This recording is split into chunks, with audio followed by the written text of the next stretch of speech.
Welcome to the 𝗧𝗶𝗺𝗀𝗀 podcast, where the cosmos meet the cards and the mundane becomes magical. I'm your guide, 𝗧𝗶𝗺𝗀, and in this episode, we'll explore key astrological transits that are shaping, influencing, and revolutionizing the human experience in the year of 2026. Now, let's fill up your cup until you're soul full of it. Hello, soulful seekers, and thank you so much for joining me for another episode, as well as for your patience as I got this episode put together. It is arriving a little late, yes, but if you consider that the Lunar New Year is fresh off the press, happy year of the fire horse, side note, and the astrological New Year is just a few weeks away, and also that time itself is an illusion, then perhaps I am right on time. 2026 is a 1 year or a 10 year. This is based on basic numerology, which is just simple addition and math. So you have 2 plus 0 plus 2 plus 6, which equals 10, which is 1 plus 0, which is what brings us back down to the number 1. In tarot, each card of the major arcana is associated with a number, and 10 is the wheel of fortune, whereas 1 is the magician. Last year, 2025, was a 9 year, which is associated with the hermit in tarot. So we're moving from a year of solitude, contemplation, and reflection, which is the hermit, into a year of change, fate, cycles, which is the wheel, as well as alchemy, action, and initiation, which is the magician. The shift from 2025 into 2026 is one of applying the knowledge that we've gained from the time that we took to really sit with all the aha moments, as well as all of the growth pains that came from the year of 2025. We're essentially taking action on all those insights that we've gained, making fire out of the kindle that we've gathered. This is not a year of sitting idly by, and it's not a year of researching in the library. This is a year for using the tools at our disposal to create the destiny we desire.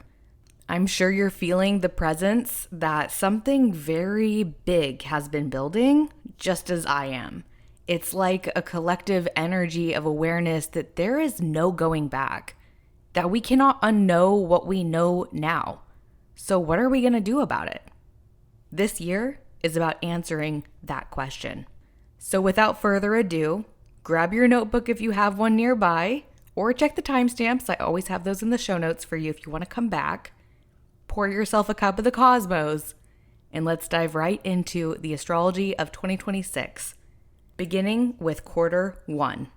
The new year kicks off with big shifts right out the gate as Neptune re-enters Aries on January 25th, followed by Saturn re-entering Aries on February 13th.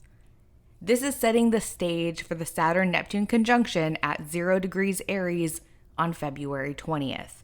These two outer planets coming together at the critical 0 degree in Aries, which is the birth of spring annually, is significant because at 0 degrees is essentially the purest expression of that sign's energy. It's like drinking straight grape juice or cold brew, the kind that hasn't been diluted with water, so the taste is super grape or really coffee. And in this case, it's a straight shot of undiluted cardinal fire energy. Aries, the warrior, the pioneer, the survivor. Aries is the arena that these two planetary forces are coming together this time around. And with Saturn-Neptune conjunctions occurring every 36 years, the last time that we saw them meet in the sky was in June of 1989. So those of you who were born in the year of 1989, I'm looking at you, Taylor Swift. Take a look at your natal chart, and you're going to see that you have a Saturn-Neptune conjunction. And they might not be exact. It might not be that your birthday was June, but if it's anywhere in that ballpark, in that neighborhood, they're going to be close together, and they're certainly going to be in the same sign. which was Capricorn, by the way. And that is a unique marker to those who were born in that time. When we're talking about Saturn, we see themes arise around structure, restriction, time, authority, discipline, reality, and contraction. Neptune, on the other hand, brings themes around oneness, deception, transcendence, illusions, dreams, spiritual ideas and practices, as well as escapism. Together, they highlight collective disillusionment.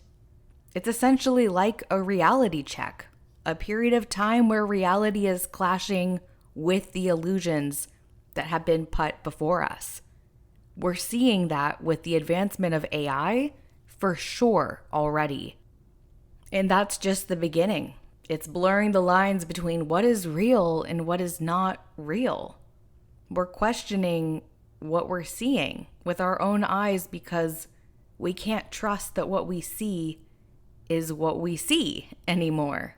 Things have changed. And of course they have. That's what these planetary cycles are all about. Change. Saturn and Neptune coming together can also bring a renewal of spirituality, as well as the collapse of structures that have no real or solid foundation, and the reimagining and restructuring of collective beliefs and narratives. I think we'll see a separation building up in society between those who are on board with integrating AI into every facet of life and those who are adamantly against it. The illusions may hang around until Saturn moves further from Neptune and into Taurus, which will be in 2028. But until then, you might find that you have friends who begin to believe that their AI companions are sentient, that they are as real and valuable as their IRL friends and family in their real lives. The best that we can do in the meantime is to keep ourselves compassionately informed, meaning consuming information in small enough bites that we don't constantly choke on it. Yes, knowledge is power, but too much of anything can kill you, even if not in the literal sense, but more so in the spiritual sense. Which, speaking of, the continued use of the words spiritual warfare are not going to go anywhere for a while either. Because there is a spiritual war that's unfolding. And with these planetary alignments, more and more people are gaining an understanding and a language for labeling that, as well as awakening to the magic tricks the puppet masters of this current time and the human experience have been pulling off all along. Now, let's talk about the first set of eclipses. On February 17th, 2026 at 4:11 or 4:11, give me your information, a.m. Pacific time, we have our solar eclipse taking place at 28 degrees Aquarius. Solar eclipses are supercharged new moons, and this one is taking place near the North Node, signaling a big new beginning, but not necessarily one on our dream boards, but perhaps more likely one that we just never even saw coming, because that's eclipse energy, baby. It's also the first eclipse in the sign of Aquarius, giving us the start of the Aquarius-Leo eclipse cycle, which we haven't seen in 9 years, but this exact North Node moving into Aquarius, which is not there yet, eclipse cycle, it's been about 18 and a half years since we have seen that exact energy. Now, this eclipse is squaring Uranus, so we can expect some shocking events to unfold. And with Uranus wrapping up its transit in Taurus, it's likely going to be something fueled by perceived scarcity or greed, maybe around resources in particular. The first thing that's coming to mind for me is a land grab for Greenland. Anything to get us to look away from those damn Epstein files. Now, that Neptune and Saturn conjunction that we just talked about at 0 degrees Aries is also influencing this eclipse, furthering my perspective that this eclipse portal will feature fighting, restructuring, and collective awakening around illusions. But keep in mind that eclipse events don't necessarily happen on the exact day of an eclipse. In fact, more often they happen in the weeks or months that follow. So choose change before change chooses you, and just open yourself up to what's possible, because you're not going to be able to predict it. If you were, it wouldn't be an eclipse. Then on March 3rd, and I love this one because it's 3/3 at, get this, 3:33 a.m. Pacific time, we have our lunar eclipse taking place at 12 degrees Virgo. This is our second to last eclipse in the sign of Virgo. We will have one more in February of 2027, which will officially end the Virgo Pisces eclipse cycle that we have been in for about 2 years' time come next year. Lunar eclipses, also known as blood moons, are supercharged full moons, and this eclipse will be near the south node. So there is a release here, a letting go. Eclipses don't ask for permission, and they don't wait for you to be ready. Eclipses bend you to the will of the universe, and so we must remain limber, flexible, and ready to adapt. The good news with this eclipse is that it has aspects that look really supportive. The moon is sextile Jupiter, and the sun is in a trine with Jupiter as well. And Jupiter is in Cancer still at this point. So it's exalted, and it's expressing itself phenomenally. The general theme for this eclipse is one of releasing Virgoan tendencies like perfectionism or overanalyzing. If your desire to start something out perfect is stopping you from getting going on whatever it is that you desire to learn or grow or try your hand at, this is the time to let it go. If you need some inspiration, go listen to some of my first podcast episodes. I did not start perfect, and I have not evolved into perfection either. But if I clung to my own high standards of getting everything perfectly right, I would have never started. Now, here I am, more than 80 episodes deep, and I've learned and gained so much from pursuing this project than I ever could have if I wasted my time and energy instead on telling myself that it's still not good enough. In between these eclipses, we have the start of our first Mercury retrograde taking place between February 25th and March 20th, 2026 in the sign of Pisces. This is going to add a dash of further confusion during the eclipse portal as we move through all the sudden changes February and March will bring, as well as what they're going to set into motion. Again, coming back to that eclipse reminder that things don't happen exactly on the moment and day that the planets come together necessarily. Things are seeded, and then they unfold over time.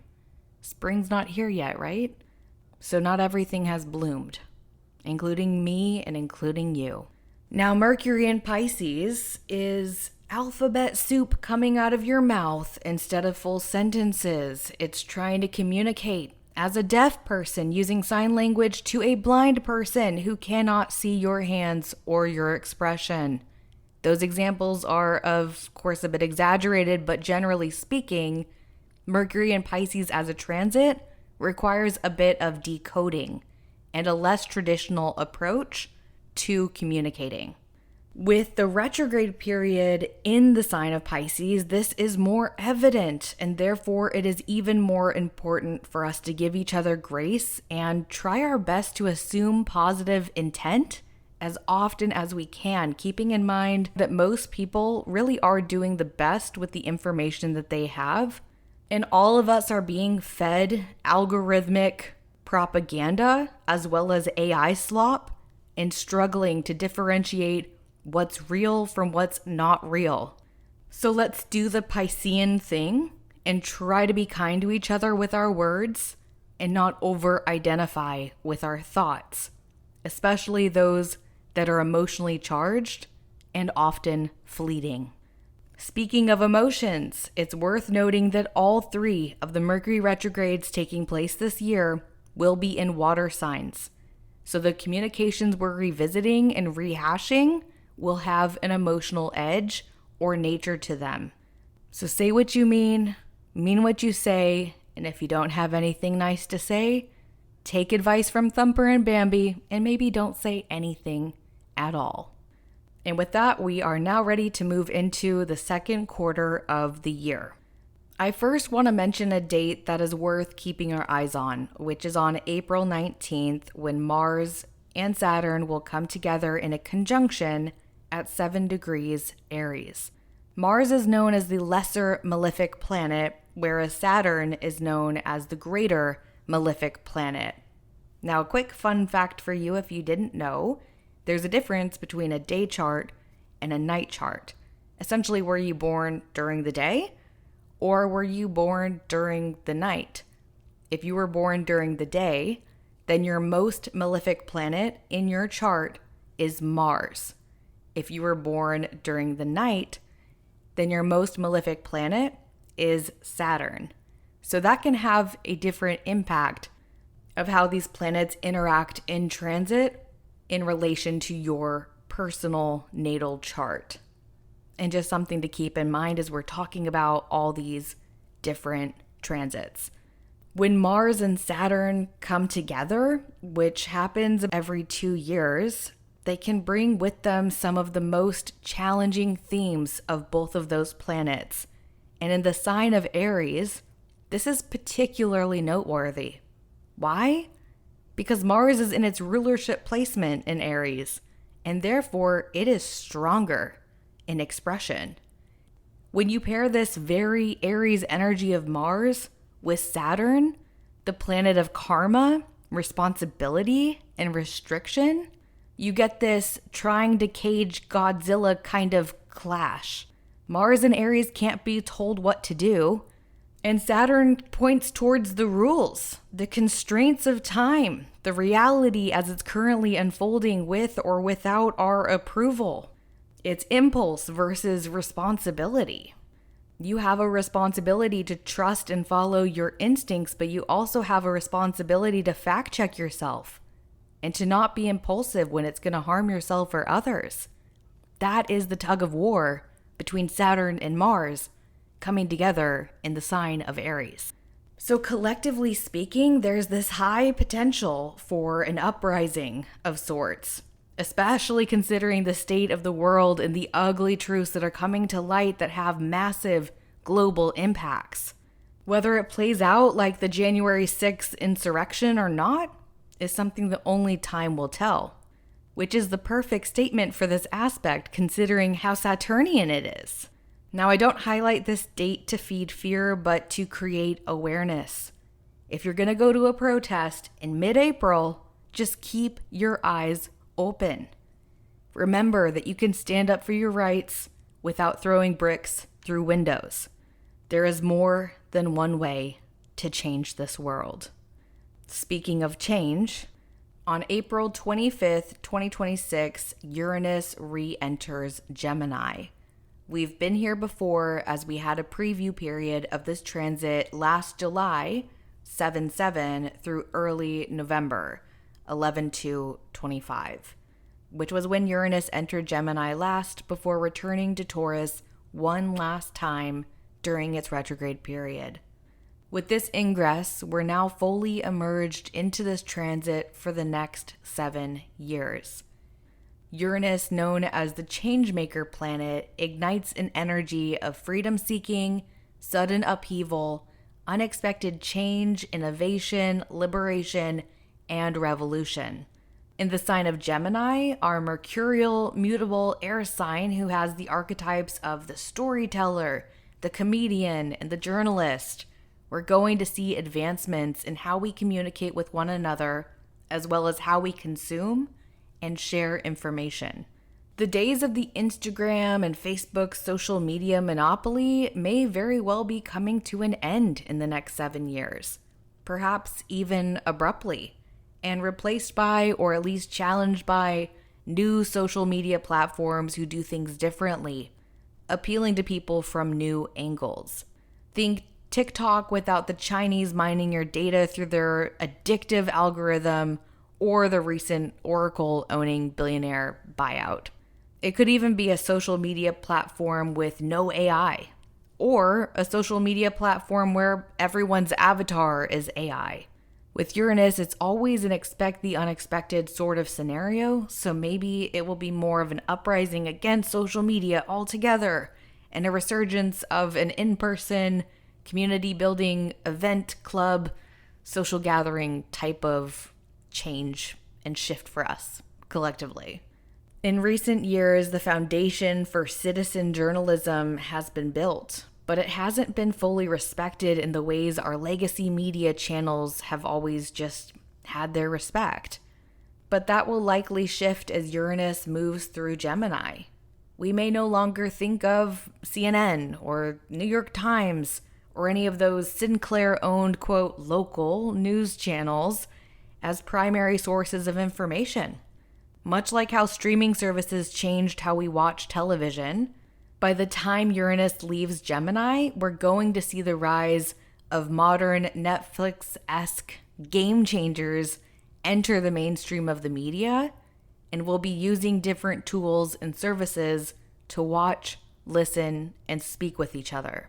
Global audiences will become more accessible as videos, books, and articles are translated immediately into multiple languages. And maybe we'll even see some advancement in speaking with the dead or speaking with animals. Gemini is also associated with the third house, which also rules things like cars and transportation. So we're also going to see some changes. So I think we'll also see changes in the ways that we move around, like what cars we're driving. Maybe it is more electric cars. Maybe we see something else that we don't expect, which is Uranus and Gemini, right? Like a different form of transportation or a different way of fueling our transportation. Maybe it's hydro, maybe it's water.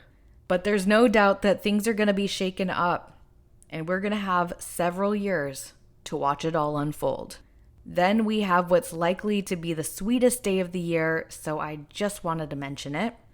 On June 9th, 2026, we have Venus in a conjunction with Jupiter at 25 degrees Cancer.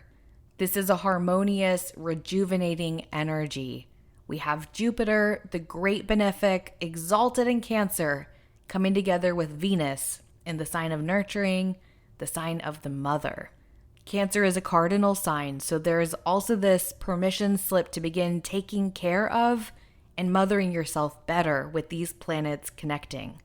So flag this date in your planner or calendar or the calendar app on your phone, whatever it is that works for you. Set up a reminder to soak in the sun on this day. Do something kind and loving for yourself, something creative, something that makes you feel expansive like Jupiter, and you won't regret it. In fact, it'll multiply and come back to you tenfold. Then on June 19th, 2026, we have Chiron entering Taurus. This is a 3-month preview period of what's to come when Chiron re-enters Taurus in April of 2027 to stay there for good until it transits all the way through. Chiron is known as the wounded healer comet, and in our birth chart, it signifies a core wound that holds a profound gift. In the fixed earth sign of Taurus, the wounding we're addressing is around our values, our sense of security, and our relationship to our resources. The wound can arise through self-esteem challenges as well as financial difficulties. This preview period is an opportunity to begin working with these themes in preparation of your own personal healing while holding awareness that it's not only you who's moving through this. We'll each have our own experience of this transit at the same time. The perception of scarcity in a wildly abundant world like ours is so backwards. And while many of us know this, some of us still bought all the toilet paper up at Costco during the pandemic. There are lessons that we must learn again and again, and the lesson of learning there is actually more than enough, and that we are actually more than enough ourselves, requires repetition and practice. We must open our eyes to see that we have plenty, and we must build ourselves up consistently to create a healthy mind that defaults to self-compassion over self-criticism. And like many things in life, it takes time. So don't rush your healing. We're not meant to figure it all out before September. We're only just beginning to get our toes wet in the lake of lessons that awaits us with the coming Chiron and Taurus transit. The end of June brings with it some big feelings and some big energetic shifts. As on June 29th, we have Mercury retrograde in Cancer, which will be until July 23rd, 2026. And also on June 29th, we have Jupiter entering Leo. So just as it seems as though Mercury and Jupiter will have a conjunction, the universe hits the rewind button, sending Mercury backwards as Jupiter sails straight into the lion's den. This Mercury retrograde is going to be one marked by intent versus impact types of misunderstandings. The best antidote being easily said, but not always easily practiced, not to take things personally, and remembering that not every conversation or piece of information should be allowed to hijack your nervous system and send you on an emotional roller coaster ride. As Mercury does its thing in Cancer, we see Leo kickstart a year-long transit that has us feeling an expansive call towards self-expression. The last time Jupiter was in Leo was between July of 2014 and August of 2015. So you can reflect on that year-long time frame to get a sense of what themes may reappear for you. You'll also want to look at your natal chart to see what house you have Leo in, and if you have any planets there that are also going to be visited by Jupiter as it moves through Leo. This will show you how it's going to activate your natal chart, as well as what area of your life will be experiencing the miracle grow of the universe, aka the blessings of Jupiter. Leo is larger than life, and Jupiter's transit through the Lion sign is going to boost our creative energy as well as our generosity.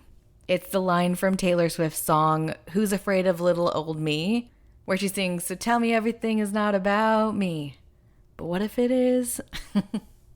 Leo doesn't shy away from the spotlight, so we can expect this transit to bring more focus into the area of our chart that Leo occupies, bright as the sun, where there is no hiding. This can also bring a bit of attention-seeking energy or ego into the mix, as well as being perceived or perceiving others as prideful or self-righteous. So as with every other transit, self-awareness is key. Remember, you can enjoy the drama without becoming the drama. And if you're like me and you're like, ooh, I could go for a little bit of drama right now, put on some trash reality TV and just consume their drama, and then turn that shit off because it's trash and you know it.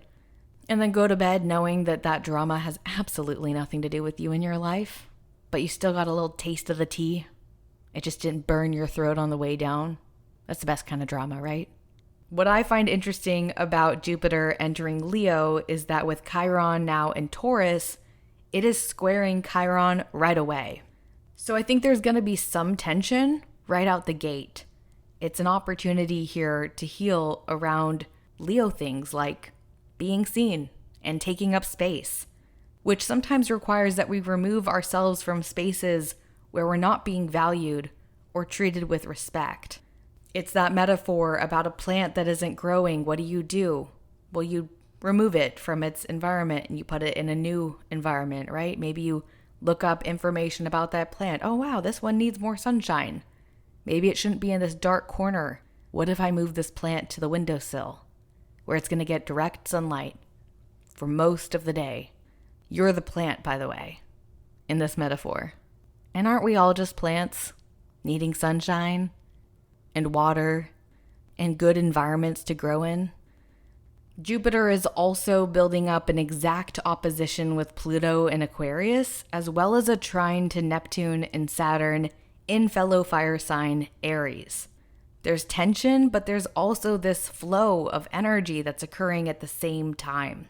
This makes for a very activating end of the month of June, which serves as the pregame to what's going to be a wildly activating month of July, leading us towards the next eclipse season in August, which is the perfect segue into quarter 3. First thing I want to talk about is on July 3rd, 2026 at 11:05 p.m. Pacific time, we have the Mars-Uranus conjunction, at 3 degrees Gemini. For those on the East Coast, this alignment is happening on the 4th of July. So suffice to say that there may be fireworks as the planet of disruption meets the planet of aggression in the sky. Mars has 2-year cycles, so the last time we saw Mars and Uranus come together in a conjunction was 2 years ago on July 15th, 2024. And of course, at that time, Uranus was in the sign of Taurus. It was less than a week later that Joe Biden stepped out of the presidential race, thrusting Kamala Harris into the limelight. That was a major move to make that created a big wave of change, which is exactly what Mars and Uranus do when they come together. Many astrologers are looking at this particular date with this alignment of Mars and Uranus in a conjunction in Gemini as a day when a lot of big changes may happen or be seeded to happen pretty soon after. Now, Uranus in Gemini as a transit does align with the pattern of war times, so it's not unlikely that we might hear about one of the ongoing wars hitting a new peak or some sort of new war breaking out. And maybe it's not even necessarily an actual war in the way that we think of it, as much as it is a clash between two different groups or countries that has some sort of aggressive element to it. This is our first conjunction of Uranus and Mars in the sign of Gemini in many, many, many years. The last time being in April of 1861, which was the start of the American Civil War. Now, this is food for thought, not food for fear, so try not to choke on it as you consume it. Do I actually think we're going to see a civil war? Of course, I don't know, and I hesitate to say yes, because I am an optimist, but I also think that maybe we need a civil war. And also maybe what a civil war looks like in the year of 2026 is very different than what a civil war looked like in the 1800s. We have to keep in mind that the sign of Gemini is intellectual, it's informational. So what is the war of information? Is it misinformation?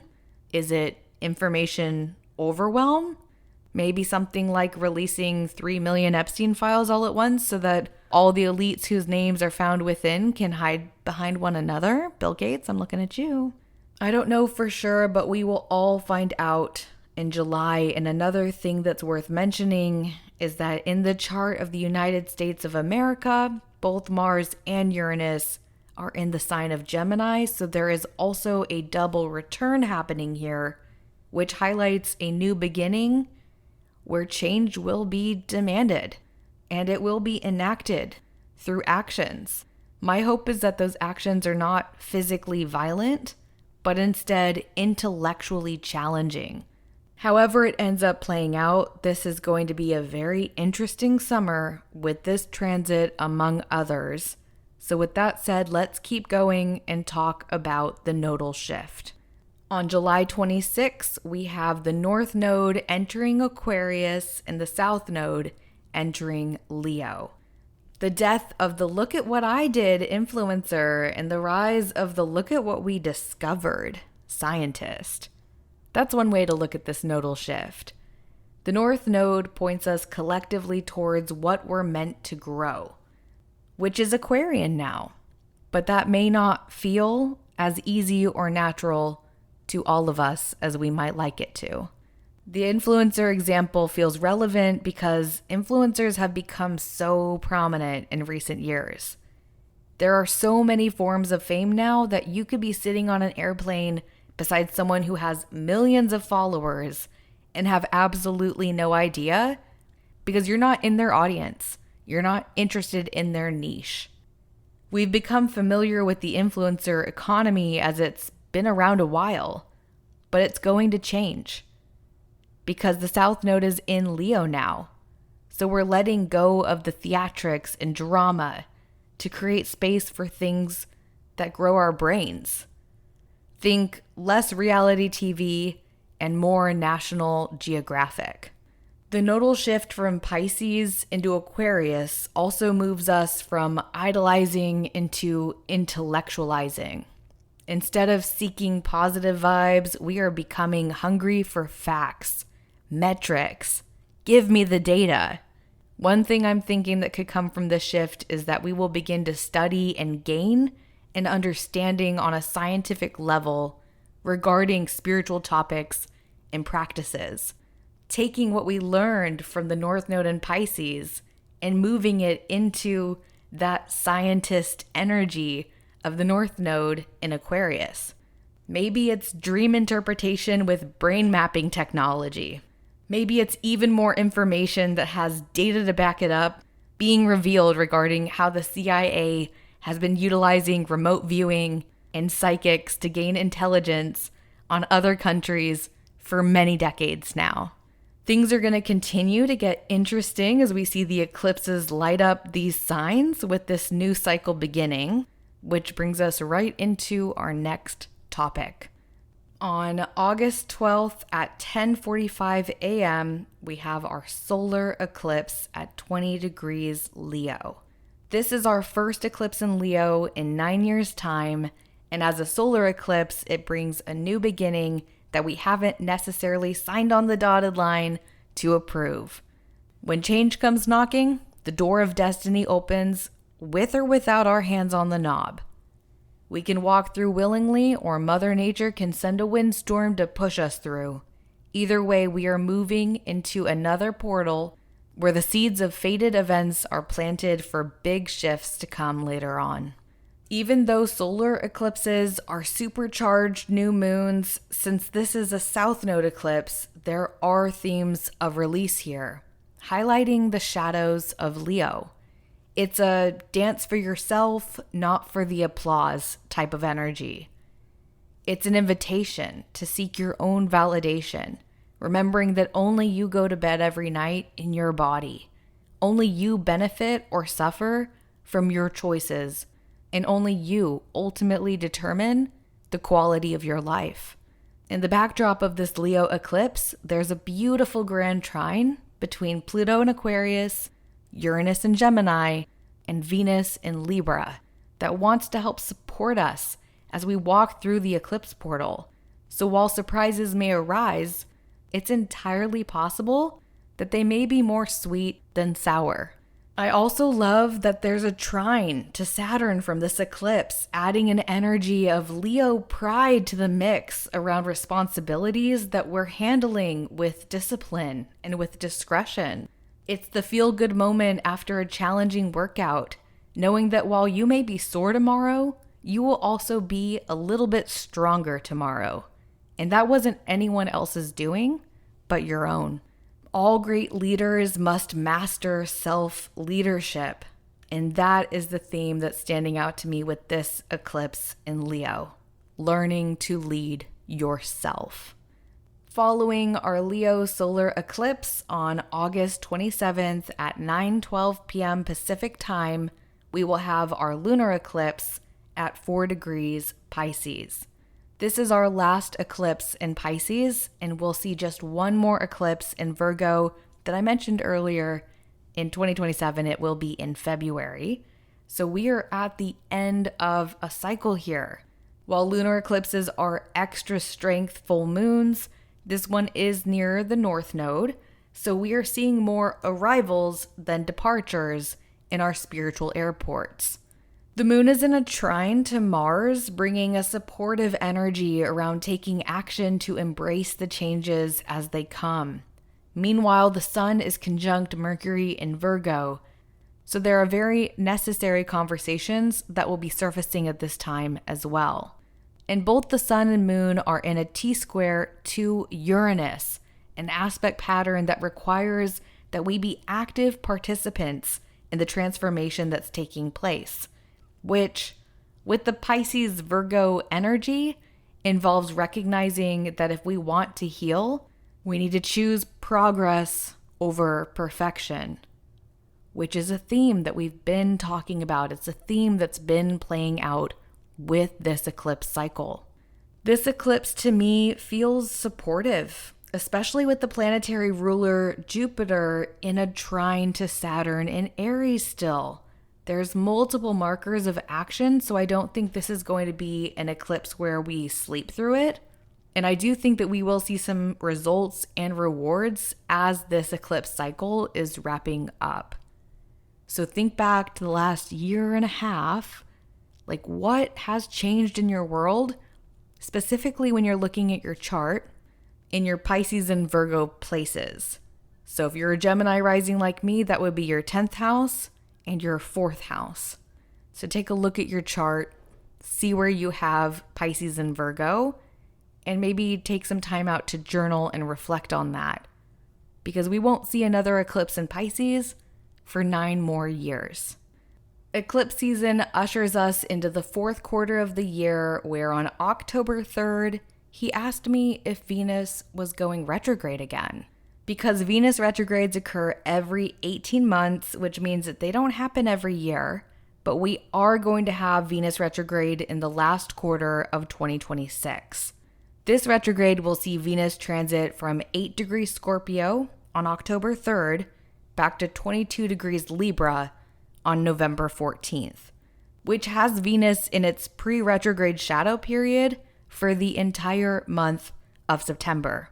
Venus retrogrades impact Venusian things, how we see and appreciate beauty or express ourselves with fashion, how we value ourselves and care for our material possessions, how we express or withhold love and adoration, how we spend our money, and how we organize our finances. It's an inward transit of reviewing and reassessing these very Venus topics, and it's personal because this is a personal planet. So we tend to feel and experience it more in our daily lives than we would with outer planet retrogrades. Knowing where you have Scorpio and Libra in your own natal chart will provide you with the backdrop of where this retrograde is unfolding in your own life. And if you have planets in either Scorpio or Libra, as well as other fixed signs Taurus, Leo, and Aquarius, and other cardinal signs Aries, Cancer, and Capricorn, this will be a bit more of an intense time for you. Since Venus rules Scorpio's opposite sign of Taurus, it's in its fall position when it's in the sign of Scorpio. It's not as strong at expressing itself when it's in the sign of the Scorpion. Venus wants to support the expression of love, and Scorpio is a natural skeptic, needing to test the waters before walking the floor of the ocean, choosing to wait until trust is earned, rather than handing it out up front. This isn't a bad thing, it's just not a necessarily comfortable experience. But that's when we must remind ourselves that comfort isn't the bedrock of growth. Discomfort is. When Venus moves back into Libra, it's more emboldened as it has dual rulership over Libra in addition to Taurus. So we will have some relief there where the comfort comes back, but the overarching themes of this Venus retrograde still point towards a period where relationships will be challenged. Finances may feel squeezed, and our own perspective of how we value ourselves and what that looks like from within and not just outside of ourselves will require our review and our reflection. When Venus is retrograde, we're all pulled into deeper inner work as the transit provides us with opportunities to reimagine how we relate to one another, as well as what we value and how we express our appreciation, be it self-worth or in our relational dynamics. And the universe has more plot twists in store for us as we have another retrograde layering on top of Venus. Because on October 24th, we will have our third and final Mercury retrograde of the year. Since it's overlapping with the Venus retrograde, I do think it's likely to highlight misunderstandings and miscommunications that impact our relationships. This Mercury retrograde takes place between 20 degrees Scorpio on October 24th and 5 degrees Scorpio on November 13th when it will station direct. This retrograde is going to be about remembering and unearthing and rediscovering truths. That could be personal truths because, of course, again, this is a personal planet, but it also could be and likely will blend into collective truths as well. Mercury in the sign of Scorpio wants to investigate what's beneath the headline.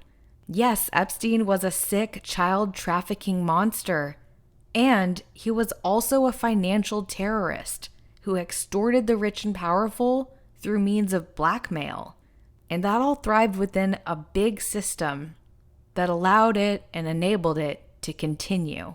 Mercury in Scorpio wants to talk about both what's out in the open as well as what's 6 feet under. I use this example because there are layers to this transit where communication is inherently uncomfortable, pushing beyond societal boundaries of what many might consider taboo to reach deeper truths. No one wants to talk about the atrocities that have been discovered within the files, but at the same time, we have to talk about the atrocities that have been discovered in the files in order for something to actually be done about it. It's a bit of a catch-22, and Mercury in Scorpio expresses itself a lot in that way. Scorpions, they got poison, right? It's in the information that they share. And by they, I mean us, all of us, because Mercury is moving through Scorpio in all of our charts during this retrograde period. And since this retrograde is also overlapping with the midterm elections here in the United States, I think we're also likely to see some really interesting smear campaigns play out in the media between opposing candidates as the battle over congressional seats gets ugly due to the massive divide between the broken two-party system. And this Mercury retrograde, it's just like the Venus retrograde, it's going to be interesting as these planets are kind of just dancing around each other in this fourth quarter of the year. That brings us to the last transit I wanted to highlight, which is the Mars retrograde that is on its way. And while it won't actually station retrograde until January 10th of 2027, we enter the pre-retrograde shadow period in the last quarter of 2026. So we are already in the energy of the Mars retrograde before the new year begins. Now, all planets go retrograde, but the Mars retrogrades happen the least frequently, once every 2 years. And the themes of Mars retrograde involve ambition, movement, and aggression. Like with all retrogrades, we'll have a revisiting theme that will come up during the retrograde period that has a familiar connection to the months prior, when Mars moved through the same degrees before moving backwards to revisit them. This Mars retrograde in 2027 will be between 20 degrees Leo and 10 degrees Virgo. So the time to begin paying attention is when Mars reaches 20 degrees Leo on November 4th, which is the day after Election Day here in the US. So it is already a very activating time politically. And this pre-retrograde period also happens to overlap with both the Venus and Mercury retrogrades, which means that we're in the shadow period for Mars for pretty much all of November and all of December. And since all three of these planets that I've been talking about, Venus, Mercury, Mars, they're all personal planets, this last quarter of the year is going to involve a focus on interpersonal challenges and growth opportunities. Mars retrogrades typically last about 2 months, and this time around it's going to be almost 3 months in length. And with the pre-retrograde period beginning in November and Mars stationing direct on April 1st, 2027, we will be in the post-retrograde period until June 7th, 2027. Translation: Mars will be in Leo and especially in Virgo for way longer than is typical.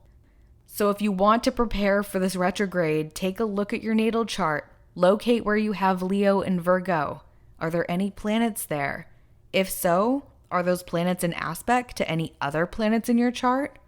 That is what is being activated during the Mars retrograde. And even if those houses in your chart are empty, they still have an impact on you. And knowing which houses in your chart Leo and Virgo occupy will give you a heads up on what areas of your life will be experiencing the internal expression of Mars. Knowledge is power, so definitely take a moment to look at your birth chart. And if you're confused about where these signs are, any of them, Mars, Venus, Mercury, if you don't know where you have Aries, if you don't know where you have Gemini because of all this action with Uranus, go ahead and shoot me an email. My email is in the show notes. It's 𝗧𝗶𝗺𝗀𝗀podcast@gmail.com. Send me an email with an image of your chart or your birth info, which is the time, the date, and the location. And I'm always happy to help you locate some of these pieces of information. With all of that said, 2026 is a year of alchemy, taking the woes and the lessons of 2025 and making art as well as informed movements based on that intel. It's about moving from focus and solitude into community building and self-expression. This is really a year that changes us all in such profound ways. So I want to leave this episode with a reminder, one that's very simple, which is do not be afraid. Be empowered. Allow yourself to be reminded of who you are and what you came here to do, and welcome your authentic self with open arms. The world is changing faster now than ever, and so are you. That's what we're supposed to do. Change, be changed, love, and be loved. Life won't always feel this chaotic. In contrast is one of the greatest teachers. None of us are here right now moving through this collective spiritual awakening by mistake. We are all healing, and your unique magic is medicinal.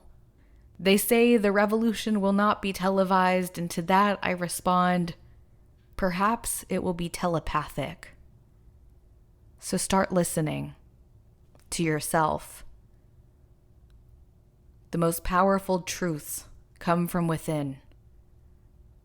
You are your own fact checker. You are your own vibe reader. In a world full of fakeness, where there is so much synthetic, to be authentic is a form of protest all its own. Stay grounded in your magic. Stay curious about this wild world around you. And stay soulful of it. And I will catch up with you about the cards and the cosmos and all the madness in between. Until next time.